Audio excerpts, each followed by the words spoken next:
चल देखो, आज हम लोग का जो तीसरा सब वो है यूनिट आपका कौन सा है, सॉरी दूसरा है ना, व्यवसाय अध्ययन। ठीक है, तो व्यवसाय अध्ययन में देखो अभी हम लोग कल क्या पढ़े थे, इकोनॉमिक्स। ठीक है, आज हम लोग व्यवसाय का पढ़े, सॉरी हाँ अकाउंट्स का पढ़े थे, फर्स्ट डे पे इकोनॉमिक्स पढ़े ना। अभी देखो व्यवसाय,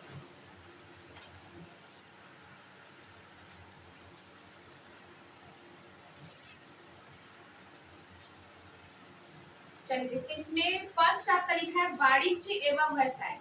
ठीक, हम लोग ऐसे तो 11th में हम लोग की बुक का क्या नाम कहता है, व्यवसाय अध्ययन।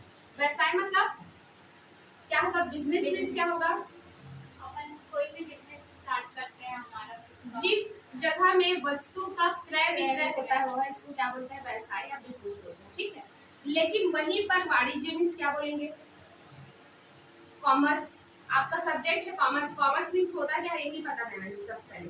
तो कॉमर्स मीन्स क्या होता है कि जब आप वस्तु के उत्पादन से लेके उपभोक्ता तक की पहुंचने की प्रक्रिया को क्या बोला जाता है, वाणिज्य या फिर कॉमर्स बोला जाता है। ठीक है, तो देखो इसमें इसका वाणिज्य का इतिहास, वाणिज्य का इतिहास कहाँ से स्टार्ट हुआ, इसका हिस्ट्री कहाँ से स्टार्ट हुआ है कि पहले तो सिर्फ और सिर्फ वस्तु का क्रय विक्रय ही देखा जाता था, लेकिन अब क्या होने लगा कि वस्तु के क्रय विक्रय के साथ साथ में आप क्या करो कि उत्पादन तो करो, लेकिन बाद में जो उपभोक्ता उसको जो उपभोग कर रहा है उसको संतुष्टि मिल रही है कि नहीं, उस तक की प्रक्रिया को पूरे इसमें क्या किया गया, शामिल किया गया। पहले का काम क्या था, सिर्फ अपना सामान बेचे और काम खत्म, लेकिन अभी आफ्टर सेल के बाद भी उसका जो उपभोक्ता का जो सेटिस्फेक्शन है उसमें हो रहा है कि नहीं, उपभोक्ता आपके प्रोडक्ट से संतुष्ट है कि नहीं, ये भी देखना किसमें कहलाता है, आपका वाणिज्य कहलाता है। ठीक, अब इसमें देखो इसके विकास के क्रम दिया हुआ है, तो इसमें विकास के क्रम मीन्स कैसे वाणिज्य स्टार्ट हुआ, जिसमें फर्स्ट लिखा है आखेट व्यवस्था। ठीक है, आखेट व्यवस्था मीन्स क्या होगा यहाँ पर कि पहले के लोग क्या करते थे, जो आदि मानव जमाने के, ठीक है, आदि मानव के जब युग चल रहा था उस टाइम पे क्या करते थे कि लोग सिर्फ और सिर्फ जानवरों को मार कर खाने का बस काम करते थे कि नहीं, शिकार करो और अपना बस पेट चलना चाहिए, उसका शिकार करे और उसका मांस का सेवन करे, बस इतने में काम खत्म कर गुजारा चल जाता था। लेकिन वो धीरे धीरे क्या देखने लगे कि जिस पशु को वो मारते थे ना, उससे भी क्या कर किया जा सकता है, आप उसका भी यूज करके क्या कर सकते हो, पैसा कमा, मतलब आप क्या कर सकते हो, अपना पेट भर सकते हो। ठीक है, तो इसमें फिर लोग क्या करने लगे, पशुपालन। पशुपालन में फिर लोग पशु के जो महत्व को समझने लगे। ठीक है, तो उनको क्या लगने लगा कि उनको मारने की अपेक्षा क्या करने लगे, वो जानवरों को पालना स्टार्ट कर दिए। ठीक, फिर उसके थर्ड स्टेज क्या लिखा है, कृषि का। अब कृषि काम के लिए उनको ये पता चलने लग गया कि सिर्फ पशुओं का मांस का सेवन करके बस अब हम अपने खाने की पूर्ति नहीं कर सकते, हम जो आपके प्रकृति में मौजूद जो भी वो है वनस्पति हो गए, फल फूल हो गए, इसका भी सेवन सेवन करके आप क्या कर सकते हो, अपना पेट भर सकते हो। ठीक है, तो इसमें फिर क्या करने लग गए, अब पशुपालन के बाद कृषि अवस्थाई। ठीक है, कृषि में क्या करने लगे, उसी पशुओं का यूज करके वो कृषि का काम करने लग गए। ठीक, फिर थर्ड है आपका हस्तकला और दस्तकारी। इसमें अब एक ये क्या लिखा आपका, ये 14वीं शताब्दी और 15वीं शताब्दी के बीच में इसका स्टार्ट हुआ कि हस्तकला मतलब आप अपने हाथ से जैसे छोटे छोटे काम, जैसे देखिए ना आप लोग जूट का जो भी सामान वगैरह बनता है या फिर कपड़ा बनाना रेशम से वगैरह से। ठीक है, तो ये सब वो हस्तकला से सीखने लग गए। ठीक, फिर नेक्स्ट क्या आपका गृह उद्योग, इसी में आएगा, जैसे माचिस उद्योग हो गया। ठीक है, जैसे खादी बनाना, ये सब चीज में गृह उद्योग मतलब यहाँ पर जो गृहिणी आसपास के लोग रहते थे वहीं पर जाके क्या करने लगे, खाली टाइम में कुछ न कुछ गृह उद्योग का काम करने लगे। ठीक है, फिर नेक्स्ट क्या लिखा है, औद्योगिक अवस्था। अब यहाँ पर क्या स्टार्ट हो रहा है आपका, अब यहाँ पर जैसे गृह उद्योग है, गृह उद्योग क्या होता है आपका छोटे रूप में होता है, अब वो लोग क्या करने लगे, एक इंडस्ट्री स्थापित करने लगे। ठीक है, उसमें बड़े रूप में उत्पादन करना काम स्टार्ट कर दिया उन्होंने।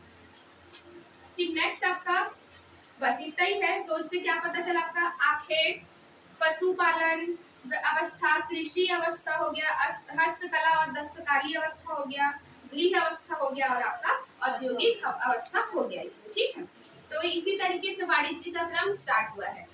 फिर देखो इसमें अब देखना, इसमें मानवीय क्रियाएं मीन्स क्या होता है, मानवीय क्रियाएं, इसमें बहुत सारे उद्योग वगैरह दिए हुए हैं, उसका मैं आपको पिक करके डाल दूंगी ग्रुप में, है ना, आप लोगों के पास बुक है इसका। तो अगर मैं इसमें भी दिया अपना हाँ उसी में बोलिए, एक मिनट देखती हूँ इसको।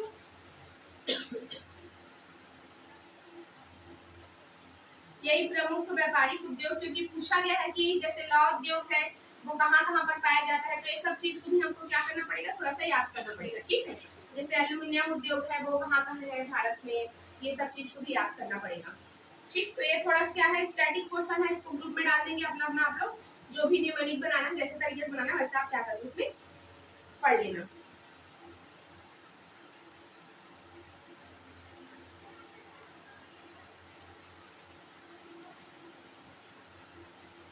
यही लिखा ना, भारत में जो आपके प्रमुख व्यापारिक एवं औद्योगिक केंद्र, अगला आपके इसमें सिलेबस में लिखा है, तो यही सब इसमें आएंगे, ठीक है। वो सिलेबस का इसमें पूरा पूरा सिलेबस पूरा वर्ड टू वर्ड इसके लिए मैं हाँ हाँ पहले इसको ले लो, बहुत डीपली में तो पॉइंट पॉइंट दिया है, आप रीड कर ही रहे हो।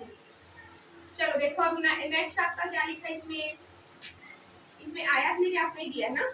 देखो आयात निर्यात मैं सिंपल से बता देती हूँ आपको। आयात मीन्स क्या होता है, जब आप अपने देश में किसी और देश से क्या करते हो, जो भी वस्तुएं मंगाते हो वो क्या कहलाता है आपका आयात। लेकिन वहीं पर आप अपने वस्तुओं का उत्पादन करें, जो भी वस्तु का उत्पादन करें और आपके जो जिस देश में जितना जरूरत है उसका पूर्ति करें, उसके बाद जो बचता है उसको आप दूसरे देश में जो भेजते हैं उसको क्या कहलाता है, वो निर्यात कहलाता है, ठीक। इम्पोर्ट और एक्सपोर्ट।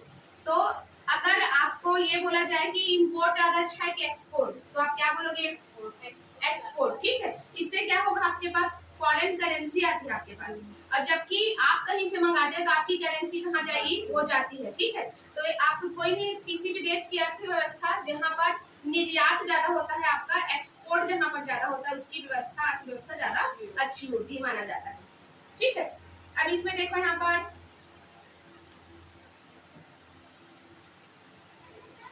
इसको स्टैटिक को मैं मानवीय क्रिया बताती हूँ, ठीक है। इसको थोड़ा सा एक पॉइंट उसमें मानवीय क्रिया पहले बता देती हूँ मैं। देखो मानवीय क्रिया मीन्स क्या होगा, वे सभी काम जो एक व्यक्ति को कुछ ना कुछ उसको क्या करती है, या तो उसकी आवश्यकता की पूर्ति करती है या फिर उसकी इच्छा की संतुष्टि करती है, वो सब काम क्या होता है, मानवीय क्रियाएं होती है, ठीक है। जैसे मान लो मैं यहाँ पर पढ़ाने का काम कर रही हूँ, तो इससे मेरे ये क्या है, ये भी काम है, ठीक है। लेकिन वहीं पर अगर आप मान लो आप खाना खा रहे हो और आपको जो भूख लग रहा था उसको आपको अब संतुष्टि हुई, भी क्या होगा, खाना खाना भी क्या होगा यहाँ पर मानवीय क्रियाएं में आएगा, ठीक है। आप संतुष्टि के लिए भी काम करते हो, और जैसे मान लो मुझे रोजगार चाहिए, पैसे की आवश्यकता है, तो उसके लिए मैं जो काम कर रही हूँ तो भी मानवीय क्रिया में आएगा। और जहाँ पर आपको भूख लग रहा है और आप खाओगे, आपको जो खाने से जो संतुष्टि मिलेगी वो भी मानवीय क्रिया में ही कहलाएगा, ठीक। हाँ, आवश्यकताएं और उसकी इच्छाओं की संतुष्टि के लिए जो भी काम किया जाता है उसको मानवीय क्रिया में शामिल किया जाता है, ठीक है। अब इसमें देखो मानवीय क्रिया को आर्थिक और अनार्थिक क्रिया में बांटा गया है। आर्थिक मीन्स सिंपल वर्ड होता है, आर्थिक मीन्स जहाँ पर पैसे की बात हो, मुद्रा की बात हो, ठीक है। तो ऐसी क्रियाएं जिससे जिससे आपको क्या मिलता है, पैसा मिलता है, वो क्या कहलाएगा आपका आर्थिक क्रिया। और ऐसी क्रियाएं जिससे आपको किसी दूसरे को सेवा प्रदान करते हो, ठीक है, तो क्या कहलाएगा आपका अनार्थिक क्रिया। मतलब उसके बदले आपको पैसा नहीं मिलता, सिर्फ सेवा भावना के लिए जो किया जाए वो क्या कहलाता है आपका अनार्थिक क्रिया कहलाया जाता है, ठीक है। अब जो आर्थिक होता है, आर्थिक क्रिया उनका मेन उद्देश्य क्या होता है, आय अर्जित करना। इसमें डिफरेंस लिखा है ना कि आर्थिक और अनार्थिक क्रिया में अंतर देखो, तो इसमें क्या लिखा है कि आय अर्जित करना और व्यय से संबंधित सभी क्रियाओं को शामिल करना। तो आर्थिक मतलब आपको पैसा कमाना है, तो आपका मेन उद्देश्य वही होगा ना कि आपको आय इनकम हो। जबकि वहीं पर अगर ये देखा जाए आपका अनार्थिक क्रिया में, तो ये प्रत्यक्ष रूप से आय नहीं होता, इसमें अप्रत्यक्ष इनडायरेक्ट रूप से होता है, ठीक है। जैसे आप क्या करो, जैसे डॉक्टर का इलाज करना, ठीक है, जिसमें क्या होगा, उसका मेन पहला उद्देश्य तो सेवा करना होता है, उसका सेकेंडरी क्या होता है, लाभ कमाना, ठीक। अब देखो बिजनेस, बिजनेस मीन्स क्या होता है, आपका देखना छोटा छोटा वर्ड लिखा है, बिजनेस हो गया, वाणिज्य हो गया, व्यापार हो गया, ये सब का, क्योंकि सब सिमिलर लगते हैं ना सब वर्ड, कि जैसे मान लो मैं बिजनेस देख रही हूँ, ये क्या होगा, व्यापार सेम टाइप का लगेगा, ठीक। तो बिजनेस मीन्स क्या होगा, वे सभी क्रियाएं जो आपके मानवीय और आर्थिक क्रियाओं से संबंधित है। जैसे आप मेरे को बताओ, जैसे मान लो आप कोई व्यवसाय कर रहे हो तो आपका मेन उद्देश्य वस्तुओं को क्या होगा, जो भी वस्तु आप उत्पादन करे हो उसको बेचोगे, ठीक है, उससे लाभ अर्जित करोगे, ये होता है व्यवसाय। बोलते हैं ना कि प्रॉफिट कमाना, ठीक है, जैसे बोलते हैं ना कि हर जगह में अपना बिजनेस नहीं करना चाहिए, मतलब हर चीज में अपना फायदा ही नहीं देखना चाहिए, कभी कभी सेवा भाव से भी करना चाहिए। तो ये बिजनेस में क्या रहता है, इसका मेन उद्देश्य क्या होता है, लाभ कमाना, ठीक। इसमें देखो ये लिखा है, इसकी प्रकृति में क्या होता है, ये एक आर्थिक गतिविधि, इसमें आर्थिक गतिविधि होना अनिवार्य है, ठीक है। जैसे आर्थिक मतलब यहाँ पर मुद्रा रहेगा तभी तभी आप क्या बोलोगे, इसको व्यवसाय बोलोगे, ठीक है। इसीलिए तो देखना, जो वकील जो केस करता है, वो डॉक्टर जो इलाज करता है, वो उसको बिजनेस नहीं बोला जाता, उसको पेशा बोला जाता है, ठीक है। तो यही बिजनेस में क्या होगा, उसका मेन उद्देश्य क्या होगा, अर्थ कमाना। वहीं पर इसमें क्या लिखा है, इसका एकमात्र उद्योग क्या होता है, उसका उद्देश्य क्या होता है, अधिकतम लाभ कमाना, ठीक। ये पहले के जो रूढ़िवादी जो भी बिजनेसमैन थे, इसी पे बेस थे कि हमको क्या करना है, ज्यादा से ज्यादा वस्तुओं का क्या करना है, उत्पादन करके बेचना है और लाभ कमाना है, चाहे इससे ग्राहकों को संतुष्टि हो चाहे ना हो, ठीक है ना। अब व्यवसाय भी किसको बोला जाएगा, जो कानूनी और वैध होना चाहिए। जैसे जो इलीगल काम है उसको व्यवसाय नहीं बोलोगे आप, ठीक है ना। जैसे शेयर मार्केट है वो वैध है, ठीक, तो भी क्या है आपका व्यवसाय, वो भी क्या करता है, व्यवसाय ही कर रहा है। लेकिन वहीं पर जैसे मान लो कोई सट्टेबाजी है, ये सब व्यवसाय में नहीं आता, ठीक। फिर अगला देखो,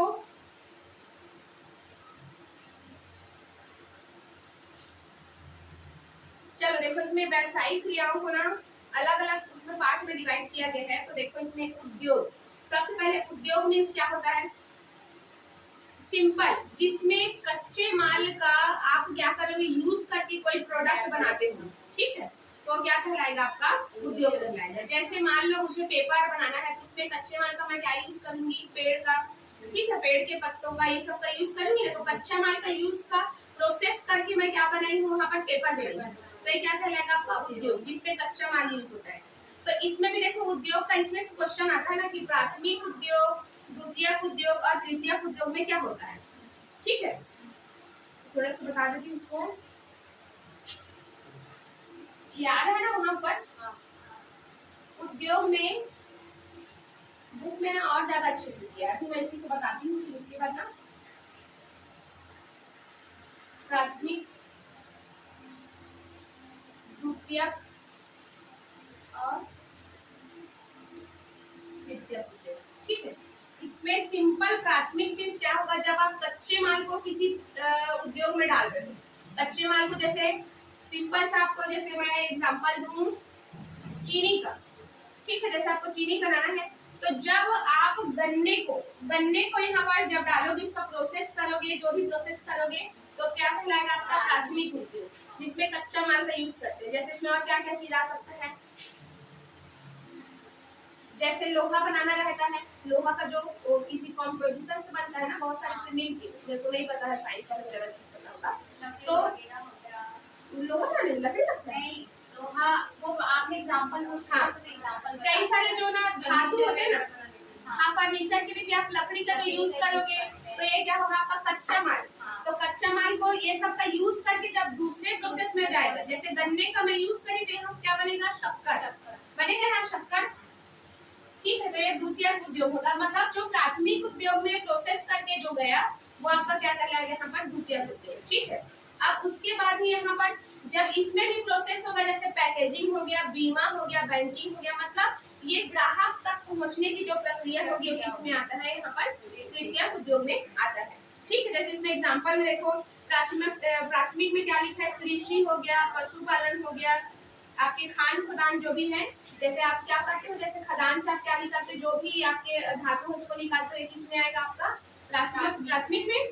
और दूसरी द्वितीयक में क्या चीज आएगा, जैसे आप मान लो यहाँ पर उसको पूरा प्रोसेस कर दिया है, प्रोसेस, जैसे यहाँ पर ये लिखा है कि वस्तु का उत्पादन, अब यहाँ पर जैसे मैं वस्तु का क्या उत्पादन करी, गन्ने की शक्कर बनाई, जैसे मान लो यहाँ पर मैं खनन करके जैसे मान लो सीमेंट वगैरह ये सब बनाई, उसके बाद उस सीमेंट का यूज कहाँ कर, यहाँ पर भवन बनाया, ठीक है। तो यहाँ पर क्या होगा, द्वितीयक उद्योग में आएगा। वहीं पर तृतीयक में क्या आएगा, जब वो उपभोक्ता तक जब पहुंचेगा तब। तो इसमें क्या लिखा है देखो, उदाहरण के लिए जैसे बीमा हो गया।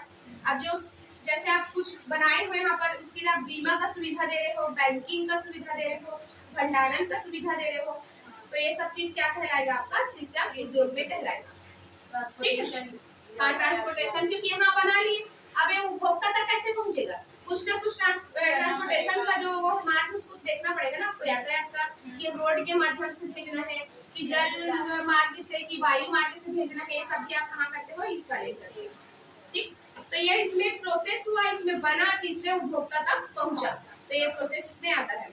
ठीक, अब वाणिज्य, वाणिज्य मीन्स क्या होगा, आपको बताइए ना कि जैसे आप व्यापार में क्या करते हो, सिर्फ वस्तु को खरीदते और बेचते हो, लेकिन वहीं पर जहाँ पर वस्तु को बनाने से लेके वो अंतिम उपभोक्ता तक पहुँचने तक की प्रक्रिया को क्या बोला जाता है, वाणिज्य बोला जाता है। ठीक, जो प्रत्यक्ष और अप्रत्यक्ष रूप से वस्तुओं को उपभोक्ता तक पहुंचाने में जो सहायता करता है उसको क्या बोलते हैं, वाणिज्य बोलते हैं। ठीक,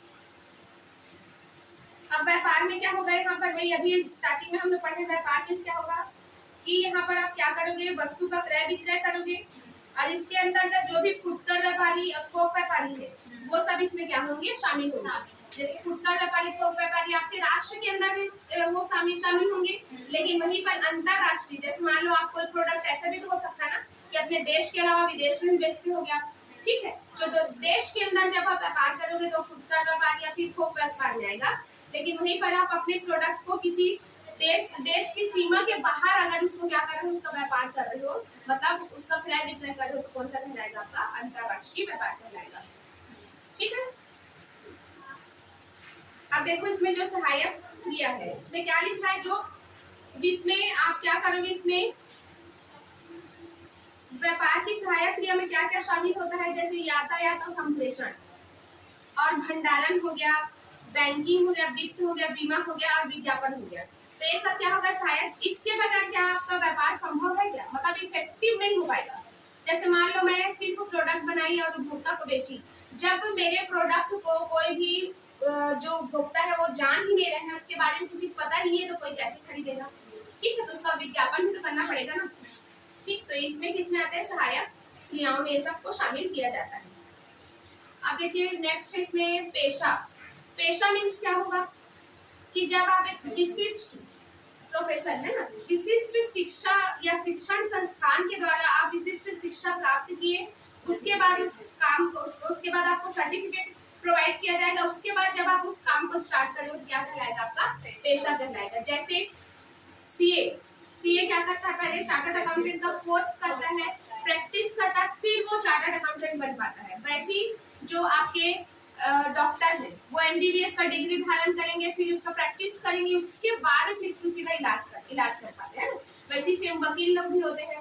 ठीक, इन लोग का अलग से क्या बना रहता है, इन लोग का अलग से इंस्टीट्यूट बना रहता है ना, उसमें अलग से उस इंस्टीट्यूट में जाके शिक्षा प्राप्त करते हैं, उसके बाद प्रैक्टिस करके फिर अपनी सेवा दूसरों को प्रदान करते हैं। इनके द्वारा जो काम किया जाता है उसको क्या बोलते हैं, सेवा, आप इसमें सेवा प्रदान करते हैं।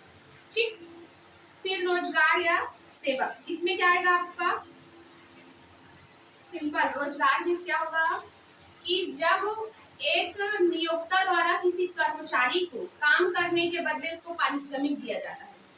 ठीक है ना, जैसे मान लो अभी आप शिक्षक बनोगे, पहले हम लोग का जो शिक्षक था, जब हम लोग का बुक था तो आप लोग याद करना, उस टाइम पे जो शिक्षा को किसमें लाया जाता था, अनार्थिक क्रिया में, लेकिन अब इसको आर्थिक क्रिया में शामिल किया गया है कि एक नियोक्ता द्वारा जो आपका हेड है, जैसे मान लो स्कूल में जो प्रिंसिपल वगैरह ऐसे जो है वो आपको पढ़ाने के लिए क्या किए, शिक्षक के तौर पे क्या किए, नियुक्त किए हैं। अब आपका दायित्व किसके लिए होगा, पूरा उसका काम करोगे, आगे रिपोर्टिंग किसको दोगे, ये सब चीज का फीडबैक किसको दोगे, आप जाके हम प्रिंसिपल को, क्योंकि आपको रखा है वो। अगर मैं इसमें बोलूँ तो ना प्राइवेट में, अब अभी क्या होगा आपकी परीक्षा मंडल के द्वारा हम लोग का क्या होगा, नियुक्ति होगा, उसके हम किसके लिए जिम्मेदार होंगे, जो हमको नियुक्त किया उसके लिए। ठीक है, तो यहाँ पर वही है, रोजगार या सेवा में क्या होगा, इसमें कर्मचारी और नियोक्ता का क्या होता है, संबंध होता है कि इसको कर्मचारी को उसके पारिश्रमिक के बदले में क्या मिलेगा, उसके काम के बदले में क्या मिलता है, उसको पारिश्रमिक मतलब रेम्युनरेशन मिलता है। ठीक है ना, इसमें देखो लिखा है नियोजक और कर्मचारी के मध्य अनुबंध करना, जैसे बोलते हैं ना कि आपकी इतनी सैलरी होगी, वो अनुबंध ही तो है, कॉन्ट्रैक्ट ही है। फिर उसके बाद क्या है, जो सौंपे गए इसको कार्य है नियम के अनुसार निष्पादित होना। जैसे आपको अगर पढ़ाने के लिए रखा गया है तो आपका पढ़ाना क्या है, निष्काम है, ठीक है।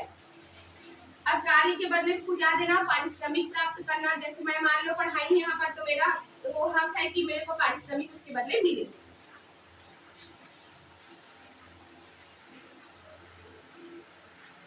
ये मानवीय क्या आर्थिक हो गया ना। अब देखो वाणिज्य व्यापार में अंतर लिखा है इसके बाद, अगर आप सिलेबस देखोगे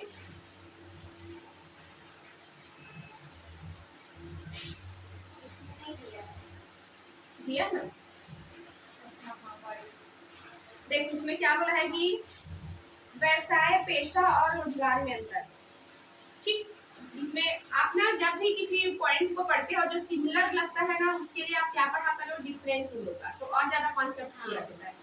तो देखो इसमें प्रारंभ कैसे हुआ, उद्यमी के निर्णय द्वारा प्रारंभ होता है, क्या चीज, व्यवसाय, ठीक है। और वहीं पर पेशा क्या होगा, आप क्या करोगे, पहले एक विशिष्ट योग्यता प्राप्त करोगे, फिर आप पेशे का काम स्टार्ट कर सकते हो ना। क्योंकि अगर मान लो मैं यहाँ पर एमबीबीएस ही नहीं करी हूँ तो मैं क्या इलाज कर पाऊंगी क्या किसी का, नहीं। तो पहले मुझे इसके लिए विशेष शिक्षा प्राप्त करनी पड़ेगी। मतलब बिजनेस की कोई डिग्री की जरूरत नहीं हाँ। और इसके लिए प्रोफेसर की डिग्री की जरूरत है, और रोजगार के लिए सेवा अनुबंध का होना जरूरी है, ठीक है, कि कोई आपका एम्प्लॉयर होना चाहिए। जैसे मान लो आप कहीं काम कर रहे हो तो आपको नियुक्त किया है, तो वहाँ पर आपके और नियोक्ता और कर्मचारी के बीच में क्या होना चाहिए, अनुबंध होना चाहिए, ठीक है। फिर योग्यता में क्या होगा कि जैसे जो व्यवसायी है, आप लोग देखे ना, जो बिजनेसमैन है क्या उसका पढ़ा लिखा होना जरूरी है क्या, नहीं, सिर्फ उसको स्किल लगता है और उसकी पूंजी वगैरह लगती है, इसमें आगे लिखा है देखना। तो इसमें क्या है, न्यूनतम जो आपका योग्यता की आवश्यकता नहीं होती कि आपका मिनिमम क्वालिफिकेशन इतना होना चाहिए, इसमें व्यवसाय के लिए। लेकिन वहीं पर पेशे के लिए क्या होगा कि आपको एक जो भी आपका क्वालिफिकेशन मांगा है वो होना चाहिए। उसके बाद आपको ट्रेनिंग भी करने की आवश्यकता है इसमें, ठीक। जैसे देखते हो ना आप लोग उसमें सीए का भी जब आपका चार्टर्ड अकाउंटिंग का कोर्स हो जाता है, उसके बाद भी आप क्या करते हो, उसको प्रैक्टिस करते हो, फिर उसके बाद आप उसमें क्या कर सकते हो, अपना काम अपना स्टार्ट कर सकते हो। लेकिन वहीं पर क्या होगा, जो रोजगार होगा कि वो नौकरी की प्रकृति क्या होगी, योग्यता अनुसार होगी। जैसे मान लो अगर मैं ग्रेजुएट हूँ तो मैं सिर्फ अगर मैं टीचिंग में बात करूँ, सिर्फ ग्रेजुएट हूँ, मैं कहाँ तक पढ़ा सकूंगी, शिक्षक तक के लिए एलिजिबल हूँ। लेकिन वहीं पर अगर मेरा पीजी है तो मैं किसके लिए एलिजिबल हो जाऊंगी, यहाँ पर लेक्चरर के लिए एलिजिबल हो जाऊंगी, ठीक। तो वही बोला है इसमें रोजगार में। फिर अगला है पूंजी का निवेश।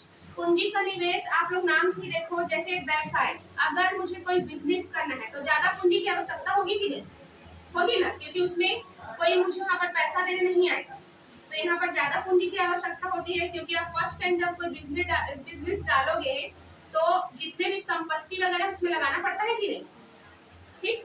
लेकिन वहीं पर आप जो पेशा करते हैं उसमें क्या होता है, कम पूंजी में भी काम चल जाता है, थोड़ा बहुत बस लगता है उसमें। लेकिन वहीं पर आप ये बोलो कि रोजगार में क्या पूंजी की आवश्यकता होती है क्या, बिल्कुल भी नहीं। क्योंकि आप तो किसी के अंदर नौकरी करते हो ना, तो उसके लिए कोई पूंजी की आवश्यकता नहीं होती है। वहीं पर जोखिम अगर बोला जाए तो जहाँ पर जितना ज्यादा पूंजी लगेगा वहाँ पर रिस्क भी उतना ही होगा, तो व्यवसाय में रिस्क ज्यादा होता है। वैसे पेशा में क्या बोल सकते हो, कम रिस्क होता है।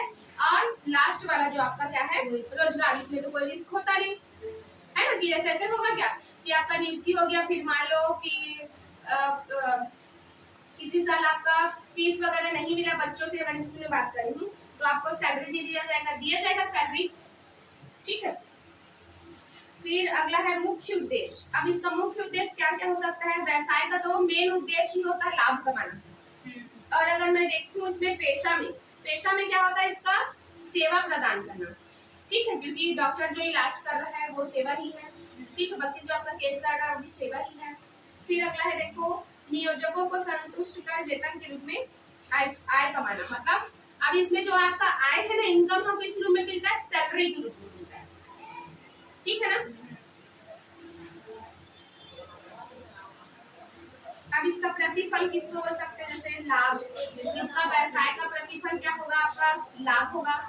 और इसका जो पेशा होगा उसका प्रतिफल मतलब अपने काम के बदले में क्या लेगा, लाभ लेगा। और ये क्या लेगा, फीस लेगा। और ये क्या लेता है, जो रोजगार में आते हैं वो क्या लेते हैं, आपके सैलरी लेते हैं, या फिर मजदूरी या फिर वेतन पे, ठीक है ना। अब इसमें व्यवसाय और पेशे में समानता भी बताया गया है कि कैसे व्यवसाय और पेशा सेम हो सकता है। दोनों में क्या होता है, जोखिम पाया जाता है, जबकि आपके रोजगार में जोखिम नहीं पाया जाता। ठीक है। और उसके बाद क्या लिखा है इसमें, दोनों के लिए अनुभव, योग्यता और प्रशिक्षित होना जरूरी है। प्रशिक्षित मीन्स यहाँ पर क्या है आपका, ट्रेनिंग। जैसे मान लो मुझे व्यवसाय करने का कोई वो नहीं है, पहले से मेरा एक्सपीरियंस नहीं है, तो मैं उस व्यवसाय को अच्छे से नहीं चला पाऊंगी, है ना। वैसे पेशे में अगर मैंने बहुत अच्छे से प्रैक्टिस नहीं किया तो मैं पेशा भी नहीं कर पाऊंगी। फिर अगला है देखो इसमें, इन दोनों का मुख्य उद्देश्य क्या होता है, लाभ कमाना। ठीक है। फिर व्यवसाय और पेशा दोनों का, हाँ जैसे आजकल लाभ कमाने हो गया, क्या चीज का, रोजगार का। हाँ, बोलते भर है कि सेवा है करके, लेकिन उसमें मेन उद्देश्य सबका लाभ कमाना है। एक बार वन टाइम उसमें पैसा ज्यादा लगता है, जिसका आराम से आप 1-2 साल में ही इसको क्या कर सकते हो, कवर कर सकते हो, जो भी पैसा लगा है इसको। ठीक है ना। चलो देखो, उद्योग, व्यवसाय और व्यापार में अंतर बताओ। उद्योग, वाणिज्य और व्यापार में अंतर, सबका नाम सेम सेम लगता है, थोड़ा सा माइनर डिफरेंस होता है इसमें से बस लगता है इंग्लिश में अलग है, हाँ, बिजनेस, कॉमर्स और ट्रेड अलग अलग लगता है, हिंदी में सबसे हिंदी में सब अच्छा। देखो, उद्योग में सिंपल ये होगा कि आप कच्चे माल को पक्के में परिवर्तित करते हो। वाणिज्य में क्या होगा, जो आपका जो कच्चे माल से पक्का माल बना है, उस बनने के बाद उपभोक्ता तक पहुंचाने का जब प्रक्रिया रहेगा तो उसमें वाणिज्य में आएगा। अब व्यापार में सिंपल आप क्या करोगे, वस्तु का क्रय विक्रय बस करोगे तो आपका क्या कहलाएगा, व्यापार कहलाएगा। ठीक है। अब यहाँ पर उद्गम कैसे हुआ इसका, उद्गम मतलब वो स्टार्ट कहाँ से हुआ। ठीक है। तो इसमें क्या बोला है कि उद्योग कब हुआ, औद्योगिक क्रांति के बाद। पहले क्या था, उद्योग नहीं था ना, कहाँ था। ठीक है। पहले पशुपालन वगैरह, कृषि वगैरह ये सब करते थे। जब औद्योगिक क्रांति आई तब उद्योग की स्थापना हुई, वहां से क्या हुआ, उद्योग स्थापित हुआ। फिर अगला आपका देखो, वाणिज्य का उद्गम कहाँ हुआ है। व्यापार में क्या हुआ, जो भी बाधाएं उत्पन्न हुई, जैसे वस्तु का खरीदना और बेचना बस उसमें शामिल रहता था, लेकिन एक बार जैसे मान लो मैं कोई भी वस्तु बनाई, उसके बाद आपको बेच दी। अब बेचने के बाद हो सकता है सेटिस्फाई नहीं होगी, ठीक है, या फिर मान लो उसमें गारंटी वारंटी की सुविधा नहीं होगी।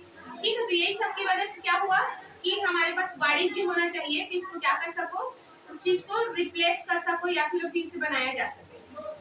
ठीक है ना।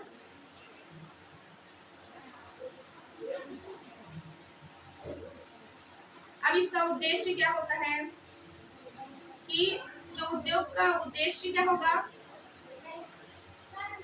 जो वस्तुओं की उपयोगिता को बढ़ाकर क्या करना, बिक्री योग्य बनाना। वस्तु की उपयोगिता मतलब आप हमेशा ऐसे वस्तु का उत्पादन करो जिससे जो उपभोक्ता को ज्यादा से ज्यादा उसका क्या मिल सके, उपयोगिता मिल सके, उसका ज्यादा से ज्यादा यूज कर सके। ठीक है। जैसे एक बार यूज होता है जो सामान, उसका उतना ज्यादा डिमांड नहीं रहता, लेकिन एक ही चीज जो बहुत सारे पर्पस में यूज हो जाता है, उन सब वस्तुओं का क्या करो, आप उत्पादन करो। अब वहीं पर ये क्या बोला है दूसरा कि वाणिज्य में क्या होगा, यहाँ पर जो कम लागत पर वस्तुओं का वितरण, यही तो होगा ना। जैसे मान लो आपके उपभोक्ता कैसे सेटिस्फाई होंगे कि हर उपभोक्ता को कम में ही चाहिए रहता है ना। कोई भी वस्तु या सेवाएं होती है वो कम में ही चाहिए रहती है। तो ये कैसे पॉसिबल है, अगर आपके प्रोडक्ट की लागत, अगर उसका कॉस्ट कम आया तभी तो आप उसको कम मूल्य पे बेच पाओगे, नहीं तो आपको वो यहाँ पर क्या होगा, नुकसान होगा।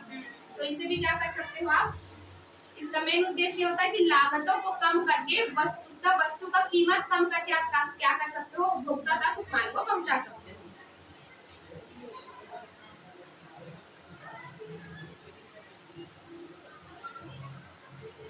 और व्यापार में सिंपल है, आपके वस्तु सेवाओं का क्रय विक्रय ही कहलाता है। बस इसमें आप एक बार बेच दिए, माल टिका दिए, उसके बाद वो सेटिस्फाई है कि उसको नुकसान हो रहा है कि फायदा हो रहा है, कोई मतलब नहीं है। ठीक है ना। अब इसका स्वरूप क्या है, उद्योग का स्वरूप क्या है, अत्यंत ही जटिल है। जटिल इसलिए है क्योंकि उद्योग में आपको हर चीज क्या लगता है, यहाँ पर अगर प्रोसेस अच्छे से नहीं हो पाया तो आपका क्या हो सकता है, उसमें नुकसान भी हो सकता है।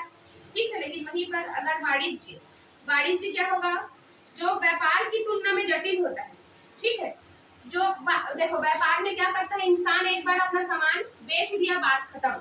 लेकिन वहीं पर बेचने के बाद भी उसकी संतुष्टि को कौन देखता है, वाणिज्य देखता है। तो इसमें थोड़ा सा उसका टफ होगा ना। ठीक है। और उद्योग में क्या होगा, अत्यंत जटिल होगा कि अगर आपका प्रोडक्ट ही ठीक से नहीं बना तो आप क्या बेचोगे और क्या उसको क्या बोलते हैं उपभोक्ता को संतुष्ट करोगे। ठीक है, अब देखिए नेक्स्ट इसमें क्या लिखा है, जो व्यावसायिक जोखिम, व्यावसायिक जोखिम है आपके इसमें सिलेबस में नेक्स्ट।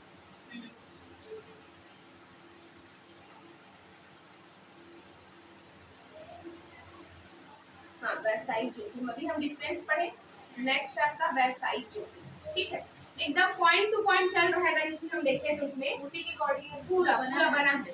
ठीक है, तो अगर मान लो किसी को नहीं खरीदे कुछ भी, तो ये अध्ययन का अच्छा है, बुक आप लोग खरीद लेना, आप ही खरीद लेना। ठीक, और अपने अगर मान लो आपको मिल जाता है 11 प्लस तो उसको मत बेचो ना, आप रहने दो, कभी तो काम आएगा, टीचर बनोगी तो काम आएगा। हाँ उसमें भी काम आएगा वो, क्योंकि आप इंग्लिश मीडियम वाले खैर हाँ तो बुक मिल जाएगा आपको, लेकिन आप केबीएस वगैरह में डाले, सब में डाले तो उसमें काम आएगा ना। अभी तो सीजी के अकॉर्डिंग बना है ये, तो सिर्फ उसमें काम आ रहा है। अभी केबीएस में और उसमें नवोदय में डाली हूँ ना, उसमें भी काम आएगा, उसको रखे रहो, बेचो मत उसको। नवोदय बनने में इंग्लिश मीडियम है ना, नवोदय में। चलो देखिए, इसमें व्यावसायिक जोखिम मतलब बिजनेस रिस्क, ये क्या होता है कि लाभ या हानि होने के उद्देश्य से जो आपकी उस संभावना को बोला जाता है। ठीक है, जैसे रिस्क मींस ये नहीं बोलोगे आप कि सिर्फ आपको हानि होगा, हो सकता है लाभ भी हो। ठीक है, जैसे आप लोग देखो ना शेयर मार्केट में जो लोग शेयर पे पैसा लगाए रहते हैं वो एक प्रकार का रिस्क ही है। जैसे मान लो किसी भी शेयर का वैल्यू बढ़ा, अब आप क्या सोचोगे, हो सकता है इतने ही रुपए था, जैसे मान लो आप 100 खरीदे हो 120 हो गया, आप क्या सोचोगे, अब मेरे को लगता है यार इससे ज्यादा नहीं बढ़ेगा तो क्यों ना उसको बेच दूं। ठीक है, तो आप यहाँ पर फिर एक माइंड क्या बोलता है कि आपका नहीं थोड़ा सा और रुक जाती, हो सकता है 120 से 130 भी हो जाए। तो एक प्रकार से कई क्या है रिस्क ही है, जो संभावनाएं जो है वो फिक्स नहीं है, आपको प्रॉफिट भी हो सकता है, लॉस भी हो सकता है, उसी क्या बोलते हैं व्यापारिक जोखिम बोला जाता है इसमें। ठीक है, जैसे उपभोक्ताओं के मांग में परिवर्तन, जैसे आग लग जाना, चोरी होना, ये सब क्या है आपका जोखिम है। जैसे उपभोक्ताओं के मांग में, जैसे सिंपल मैं एग्जांपल दूं कि जिस टाइम पे फोन आया था नोकिया का, ठीक है, नोकिया का जब फोन आया ना तो स्टार्टिंग में जो कीपैड वाला था उसका मांग बहुत ज्यादा था, फिर धीरे से क्या होने लग गया, उसका स्मार्टफोन दूसरी कंपनी से स्मार्टफोन निकालने लग गए और नोकिया नहीं निकाला। ठीक, तो अब क्या हो गया, उपभोक्ताओं के मांग में परिवर्तन हुआ कि नहीं, तो इसकी वजह से इसको क्या हो गया, जोखिम हुआ कि नहीं इसको, नोकिया कंपनी को। ठीक है, घाटा हुआ ना उससे। तो यही है जोखिम, जो फिक्स नहीं है, जो चीज कभी फिक्स नहीं है, हो सकता है आपको प्रॉफिट भी हो सकता है, लॉस भी हो सकता है।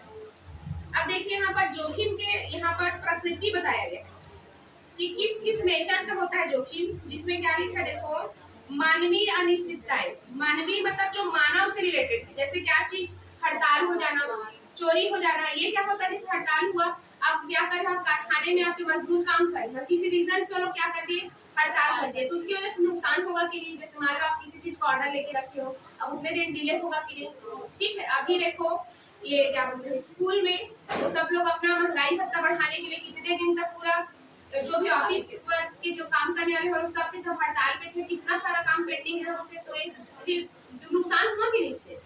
ठीक है, वैसे चोरी हो गया, अगर कोई आपका कोई माल चुरा के ले गया कुछ भी चीज, तो इससे भी क्या होगा, आपको नुकसान होगा। अब व्यावसायिक अनिश्चितताएं क्या होती है कि हाँ, जैसे व्यावसायिक अनिश्चितता मांग का गलत अनुमान, जैसे मान लो आपका जैसे कोई प्रोडक्ट है आप बनाए उसको, अब आप ये सोचे कि आपका ये वाला मेरा प्रोडक्ट 100 रुपए में कम से कम जाएगा, आप ऐसे देख रहे हो कि लगे हो कि अनुमान लगा के 100 रुपए में जाएगा, लेकिन आप जब मार्केट में उतारे इसको कोई नहीं खरीद रहा है। ठीक है, तो आपका वहां पर अनुमान लगाना क्या हो गया, वेस्ट हुआ, इसकी वजह से आपका प्रोडक्ट क्या होगा, वेस्ट होगा। ठीक है, फिर मूल्यों में परिवर्तन, जैसे मान लो हो सकता है आप जिस प्रोडक्ट को बना रहे हो, जैसे जहाँ से आप कच्चा माल खरीदते हो वहां पर अचानक से मूल्य में क्या हो गया, चेंजेस हो गया, तो आप अपना बजट किसके हिसाब से बनाए थे, पुराने मूल्य के हिसाब से, अब उसमें मूल्य में परिवर्तन हो गया तो आप क्या होगा, इससे गड़बड़ होगा ना, आपका बजट बिगड़ेगा इससे। फिर वैसे प्राकृतिक अनिश्चितता मीन्स इसका क्या होगा, जो प्राकृतिक के वजह से होता है, जैसे भूकंप आ जाना, सूखा या हिमपात या महामारी। ठीक है, तो इसकी वजह से भी बर्फ गिरता है, जो ओले वगैरह बरसते हैं उसको, हिम मतलब वो है आपका बर्फ, अपात मतलब गिरना।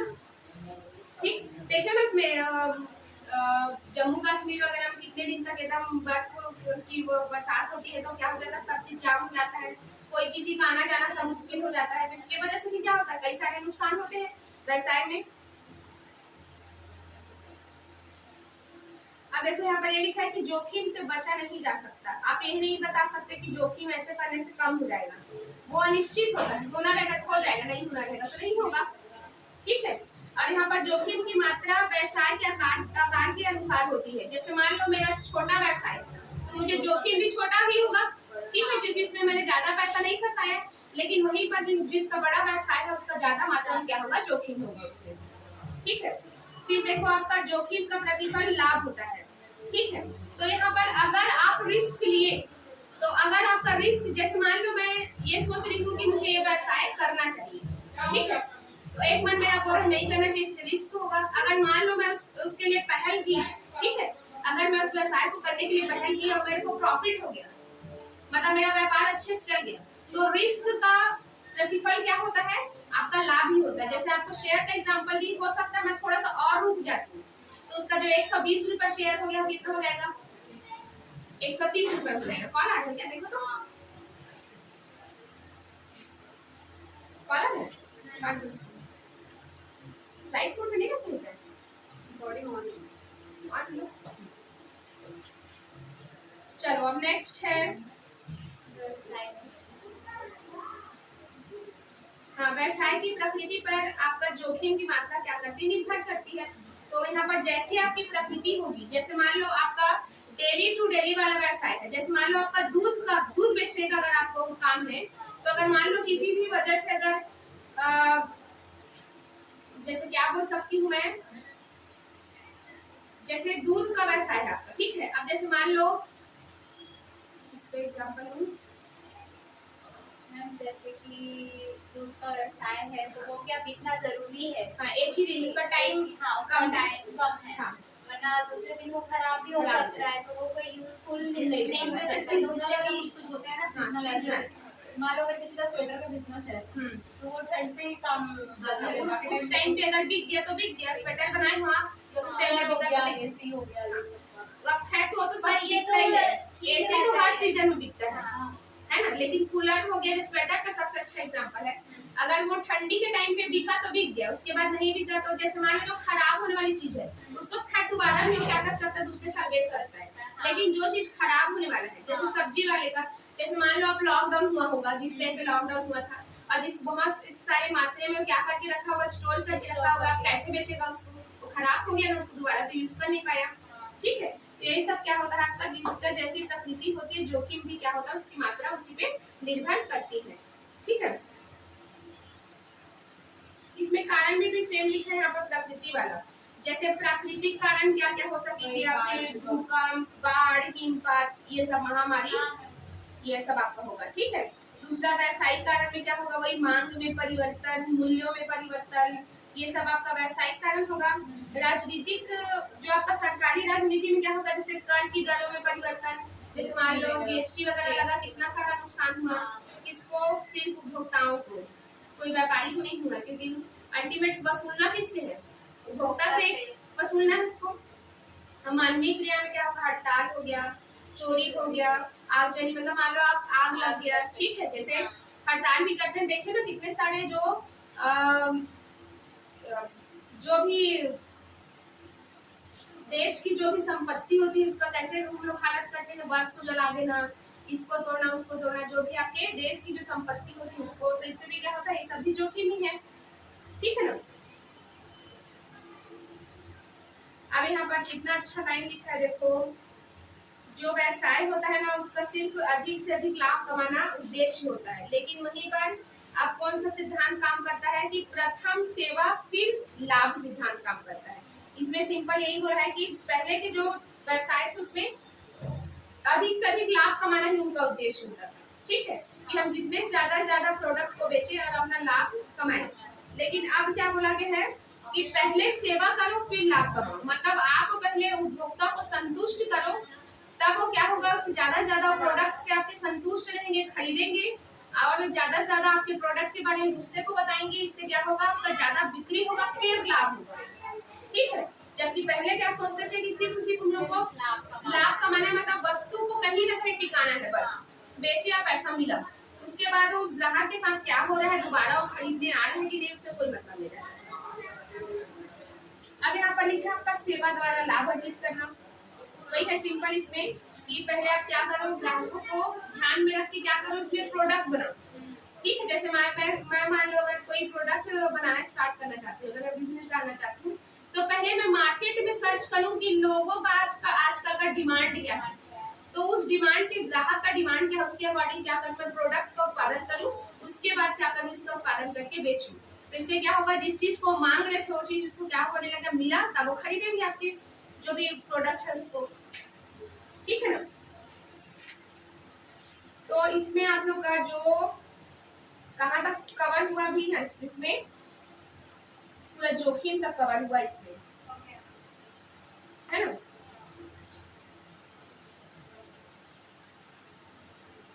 इसमें जो एक पॉइंट है मैम जिसको नहीं, व्यवसायिक जोखिम का व्यवसाय से लाभ का योगदान, क्या व्यवसायिक जोखिम का व्यवसाय से लाभ का योगदान, इसमें जो लिखा है मतलब कि जिस व्यवसाय का उद्देश्य लाभ कमाना नहीं होता वह व्यवसाय के अंतर्गत नहीं आता। तो जिस बिजनेस का अगर मेन प्रॉफिट कमाएंगे तो वो व्यवसाय के अंदर नहीं होगा। हाँ, नहीं आएगा वो, क्योंकि वो सेवा है वो।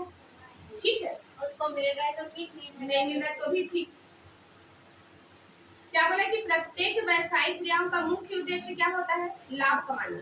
बिना लाभ की कोई भी संस्था लंबे समय तक लंबे समय तक व्यवसायिक जगत में नहीं रह सकती। अर्थात जिस व्यवसाय का उद्देश्य लाभ कमाना नहीं होता है, वह व्यवसाय के अंतर्गत नहीं आता। उनका मेन उद्देश्य यही होता है, हम लाभ कमाएं, और जितना लाभ आप कमाओगे तो आपको लालच बने रहेगा ना कि मेरा कितना प्रॉफिट होता है, तो मैं इस व्यवसाय को क्यों बंद करूं, और जैसे ही मेरा लाभ कम होगा तो मैं इस व्यवसाय को क्यों चलाऊंगी, है ना। तो जहां पर लाभ कमाना उद्देश्य नहीं होगा, वो व्यवसाय ही नहीं कहा जा सकता। ठीक, इसमें ना जल्दी का वर्क होता है।